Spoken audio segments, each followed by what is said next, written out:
이시안의 읽은 척 책방. 안녕하세요. 성신여대 겸임교수이자 지식편의점 시안책방의 주인 이시안입니다.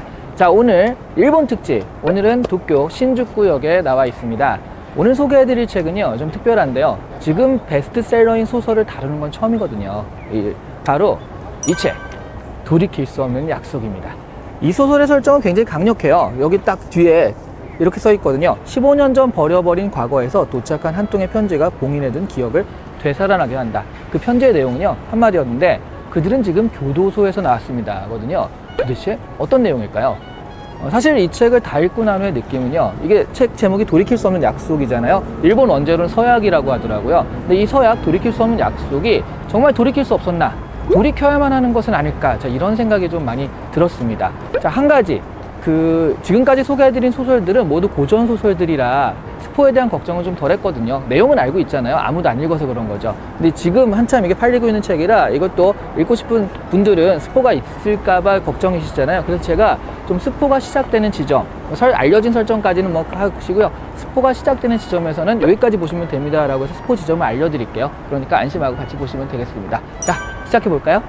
주인공인 무카이는 원래 전과자 출신인데요. 손님으로 왔던 오츠아이라는 친구가 이 사람한테 동업을 제안해요. 그래서 둘이 같이 바를 내고 15년간 그 바를 같이 운영을 해옵니다.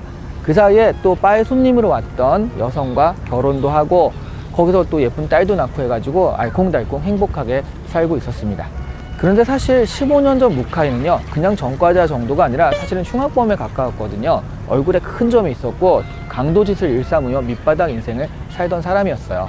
큰 잘못으로 야쿠자에게 쫓기게 되거든요. 근데 보니까 일본은 경찰한테 쫓기는 것보다 야쿠자한테 쫓기는 게 더 큰, 하여튼 굉장히 위협적인 상황인 것 같아요. 그래서 거의 자살할 생각을 하거든요. 그 자살할 생각으로 요코하마에 숨어서 지냅니다. 지금 여러분, 여기가 바로 그 요코하마예요.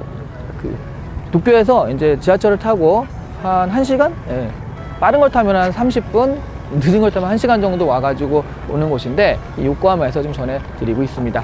약간 분위기는 한국으로 보면 인천 같은데 사실은 뭐 분당 같은 그런 분위기다라고 하더라고요. 이 요코하마에 숨어 지내다가 육교 위에서 노파를 만나게 되는데, 이 노파가 복수를 꿈꾸는 노파예요. 딸아이를 2명의 흉악범에게 잃게 되었거든요.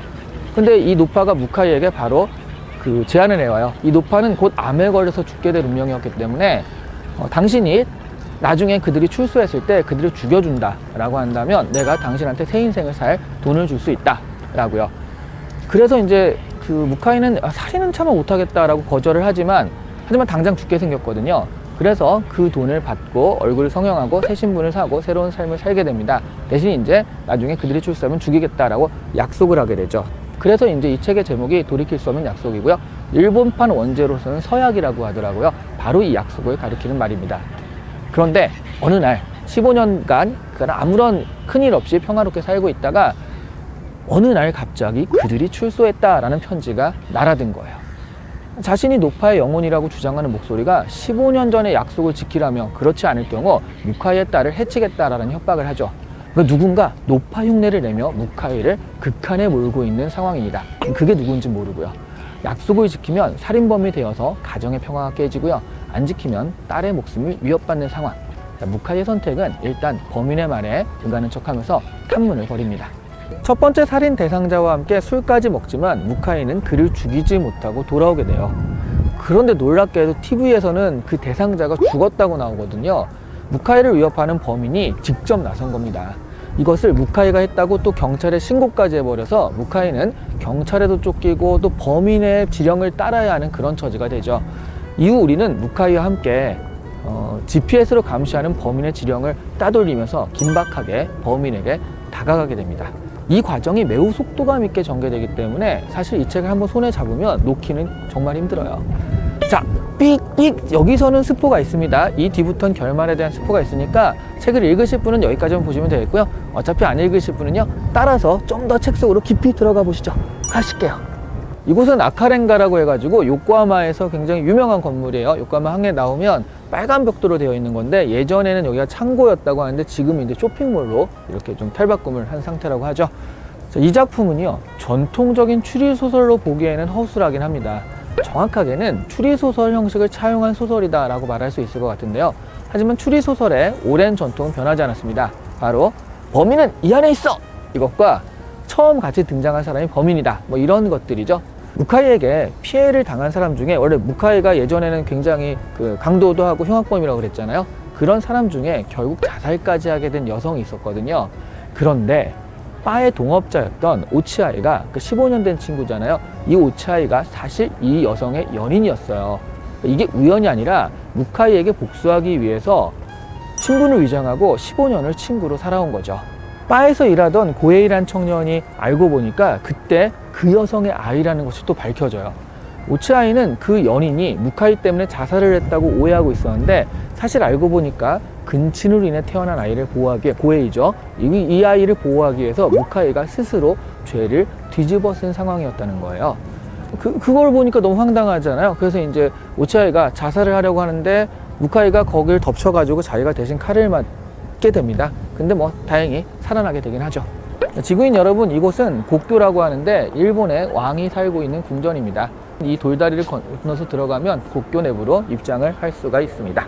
다시 이제 작품으로 돌아오면요. 알고 보니 한 바에서 4명이서 일했는데 그중 3명이 이런 과거와 관계된 관계자라는 아주 자기적인 설정 때문에 이 작품에 대해 실망감을 이야기하는 사람들도 많은데요. 근데 사실 이 작품의 주제는요, 그런 어떤 설정이나 이런 것보다도 주제가 과거의 약속에 사로잡혀서 현재를 망치는 사람에 대한 이야기인 것 같습니다. 오치아이도 동업을 하면서 무카이를 용서하고 싶은 순간이 있었다고 하고요. 고에이는 그때만 해도 무카이의 정체를 몰랐기 때문에 오치아이의 관계를 상의하려고도 했었다고도 하죠. 무카이는 지금의 아내에게 정직하게 이야기하고 상의할 기회가 있었는데 그 기회를 놓쳐요. 결국 정말 한 박자씩 어긋난 타이밍 때문에 일어나지 않아도 될 비극이 일어난 거거든요. 이들의 생각을 잡아채서 타이밍을 어긋나게 만드는 것은 모두 이들의 과거입니다. 오치아이는 과거에 사로잡혀서 현재를 거부해요.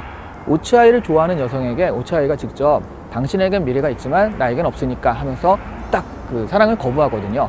미래는 자신이 발을 디뎌야 오는 거죠. 스스로 움직이지 않으면 미래는 다가오지 않습니다.